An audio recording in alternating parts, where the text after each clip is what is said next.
Barrister Asaduddin Owaisi MP व सदर कुल हिंद मजलिस इत्तेहादुल मुस्लिमीन ने पूछा है कि वादी कश्मीर में शहरियों को निशाना बनाते हुए हलाक किया जा रहा है, इसके लिए कौन जिम्मेदार है। उन्होंने मीडिया से बात करते हुए कहा कि हमने जम्मू व कश्मीर में लड़ाई बंदी को मान लिया, इसके बावजूद हमारी फौज के सिपाही मर रहे हैं। पड़ोस से मुसल्लह दहशतगर्दों को भिजवाया जा रहा है और रोज़ाना वादी में लोग मर रहे हैं। ऐसे में पाकिस्तान के NSA से क्या बात की जाएगी। उन्होंने मोदी हुकूमत की खारजा पॉलिसी पर भी सवाल उठाते हुए पूछा कि आया हुकूमत की कोई खारजा पॉलिसी भी है। उन्होंने चीन के साथ LOC के मसले पर हुकूमत के मुतज़ाद नुक्ता नज़र को भी निशाना बनाया और कहा कि अमेरिका से जिस तरह दबाव दिया जाता है उसके मुताबिक हुकूमत हरकत करती है, मगर ऐसे माहौल में पाकिस्तान से बातचीत करने से क्या हासिल होगा।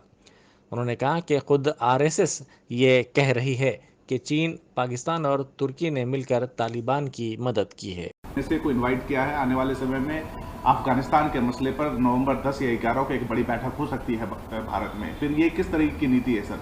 इंडिया और हिंदुस्तान, पाकिस्तान और हिंदुस्तान बात करने के लिए तैयार है एक टेबल पे?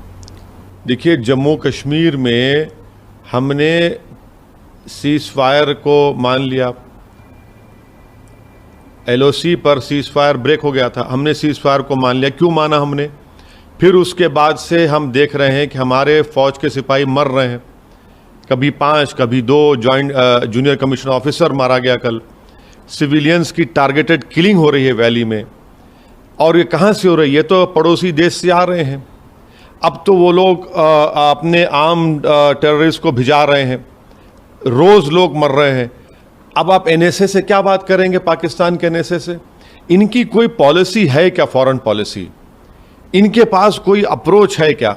बीजेपी के पास कुछ है ही नहीं है।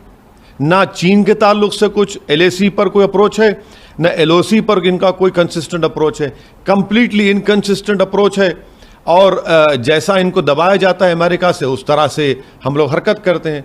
मगर क्या ऐसे माहौल में इन लोगों से बातचीत करने से क्या हासिल होगा? अफगानिस्तान सब जानते हैं, खुद RSS कह रही है कि चीन, पाकिस्तान, टर्की मिलकर तालिबान की मदद किए, और आप NSS की मीटिंग करेंगे। ये किसको बेवकूफ़ बनाया जा रहा है? किसको बेवकूफ़ बना रहे हैं?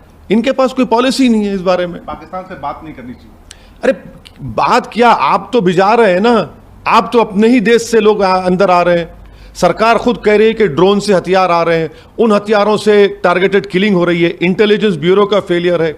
मैं तो ये भी कहा हूं कि अगर उस किलिंग्स को रोका नहीं जाएगा वैली में, तो वो रेप्लिकेट होगा हमारे भारत के कोने कोने में।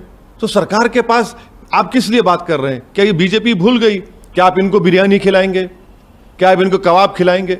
हम ये पूछ रहे हैं कि आपके पास कोई कंसिस्टेंट पॉलिसी है ही नहीं नेशनल सिक्योरिटी के बारे में। आपके पूरी इस बात से ये लग रहा है न सिर्फ डिप्लोमेसी बल्कि इंटरटेनमेंट, संगीत, खेल, सब चीज को त्याग देना चाहिए। यही तो बीजेपी ने मुतालबा किया था ना, यही तो बीजेपी कहती आ रही है। हम ये पूछ रहे हैं कि आपके पास एक कंसिस्टेंट फॉरेन पॉलिसी नहीं है। आपने फॉरेन पॉलिसी को मोदी की पर्सनल पॉलिसी में तब्दील कर दिया, आपने फॉरेन पॉलिसी को डोमेस्टिक पॉलिटिक्स से जोड़ दिया, इसीलिए तो सब ये चीजें हो रही हैं।